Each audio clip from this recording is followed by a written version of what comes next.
Welcome back to the Keiser Report. I'm Max Keiser. Time now to turn to Owen Jones, author of Chavs, the Demonization of the Working Class. Owen is currently working on his next book about the British establishment. And Owen, of course, is most famously known in this country as a columnist for The Independent. Owen Jones, welcome to the Keiser Report. Good to see you. How you doing? All right, Owen Jones, glad to have you in here now.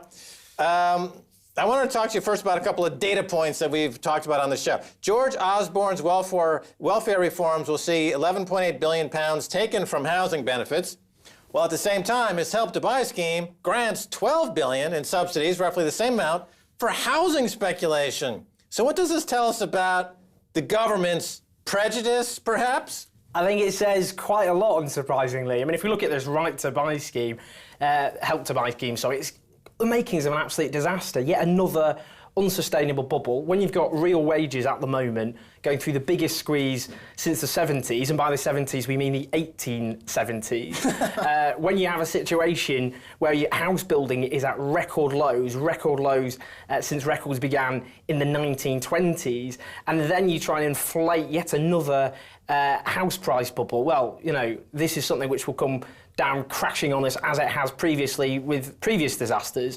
But more importantly, of course, that will again make housing even more inaccessible, particularly for the next generation, as these house prices continue to soar when there's a lack of affordable housing.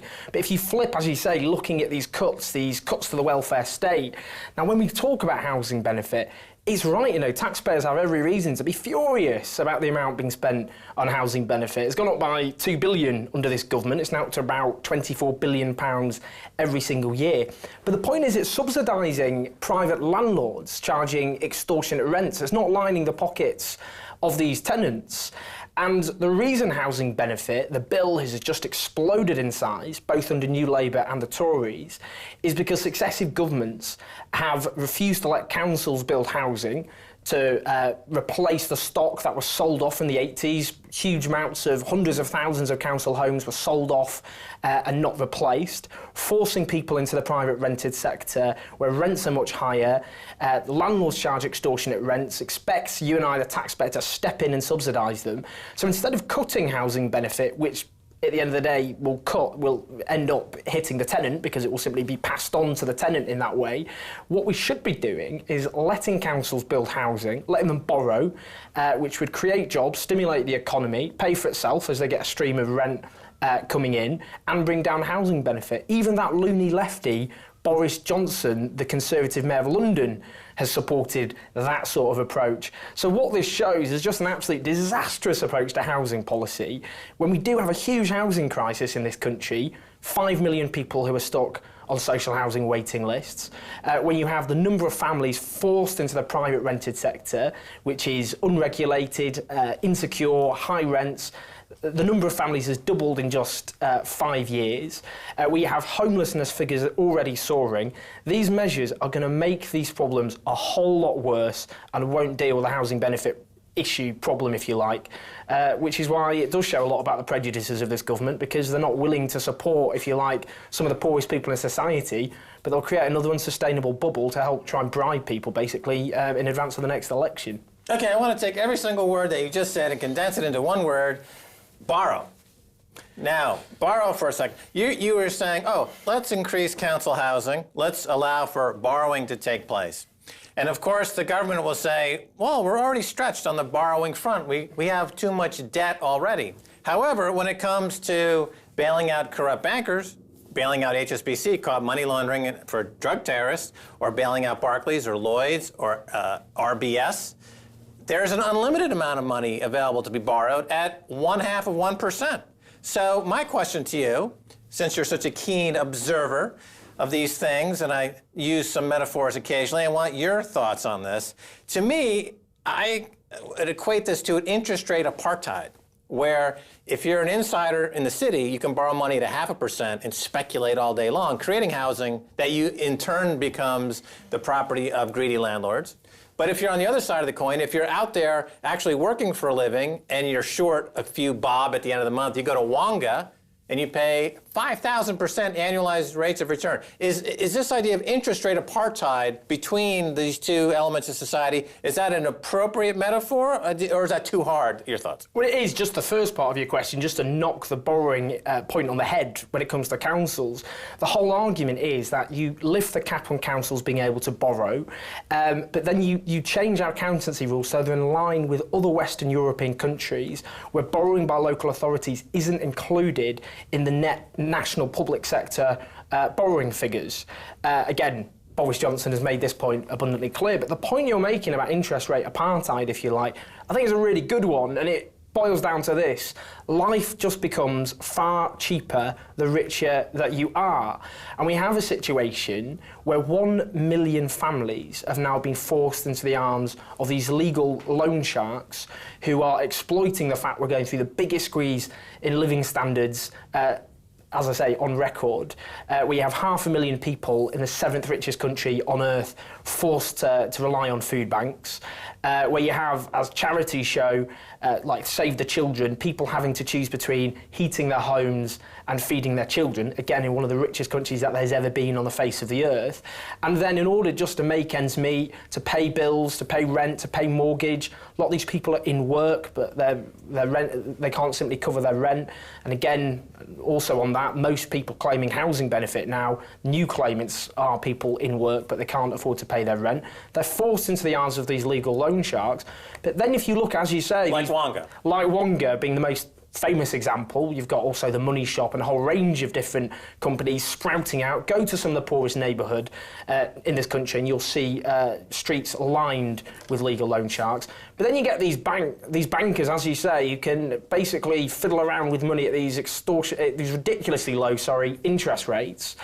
And also, just on that No, point, it's extortionary. There's an extortionary element to it because when they get in trouble, they put a gun to the state's head and they said, either you give us another huge bailout or we're going to crash this economy by using our massive influence on the way markets work and market manipulations to create a crisis. So they are putting a gun to the head of the state, and the state appeases what I call these financial terrorists. But let me ask you a question here, because the poor in this country are told to pick themselves up by their bootstraps and work harder, but they're being asked to do so in an environment where you've got these financial predators circling around this interest rate apartheid ghetto. At what point does rhetoric become outright scapegoating? Because I've noticed in this country, the poor now are being increasingly scapegoated as the reason for all of the country's ills economically going forward. That it's the poor's fault. And we've seen this movie before, back in the 1930s over in Europe, where suddenly one group of people is scapegoated as the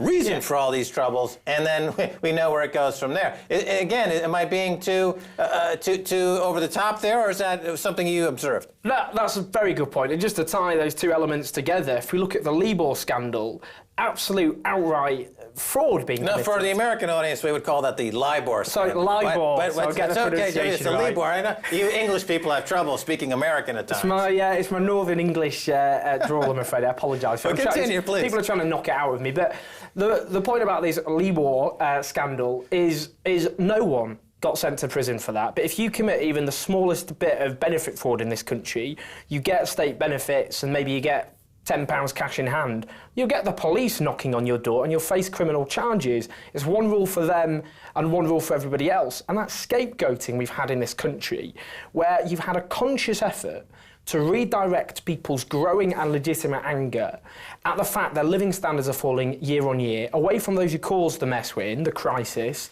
to people's neighbours down the streets.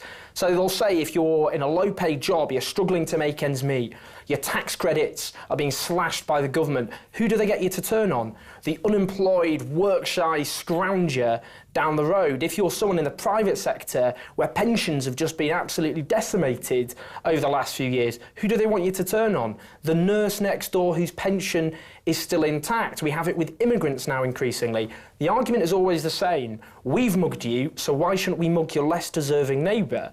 And this is a brilliant way of deflecting blame away from those who are, well, literally laughing all the way to the bank, the bankers who continue to be paid huge bonuses, who have been bailed out by the state in one of the most outrageous examples of socialism for the rich that has ever been seen in human history, whilst as people are getting poorer right across the board, there's a conscious effort by the government and the media, people who are so-called journalists who end up being basically propagandists and outriders for this government, who try and deflect that anger at people's neighbours on the basis that they haven't been kicked hard enough and you're getting kicked and you're more deserving than them.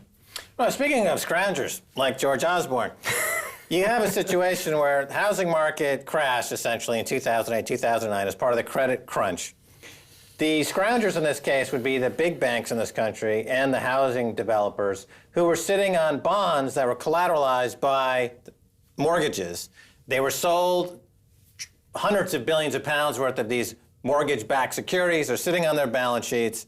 If these mortgages were allowed to trade at the fair market price based on true supply and demand, then all four of the big banks in this country would have been insolvent.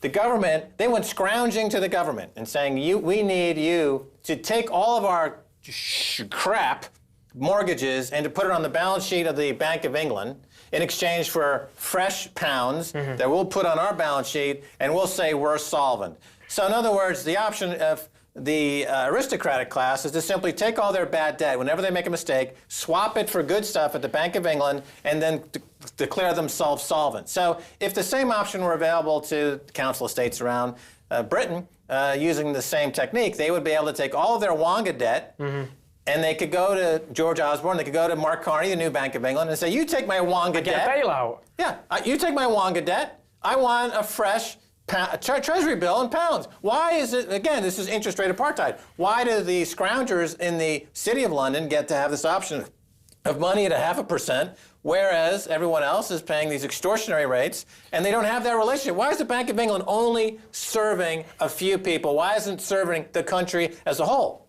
Well, exactly, and what we got with the whole bank bailout is we nationalised the debts and privatised the profits.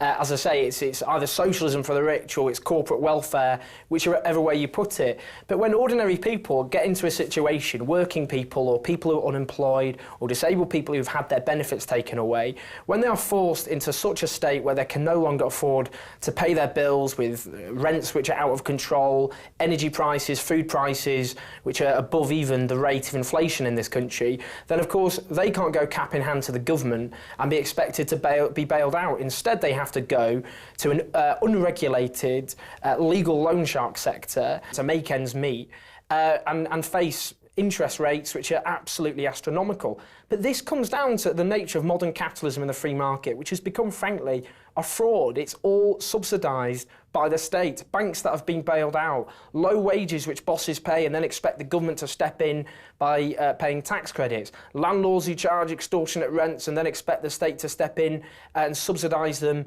with a housing benefit, trains which we now subsidise to the tune of 4 times more than when they were publicly owned. We have a whole range of companies now in the NHS and other public services subsidised by the taxpayer. So we have a situation where we have this class of people whose wealth depends on state largesse, on the public sector, on the taxpayer, whilst ordinary people are expected to live with capitalism red in tooth and in claw. They have to live by the rules of the market, sink or swim, but the people at the top don't. The state will come in and rescue them if they ever hit the buffer.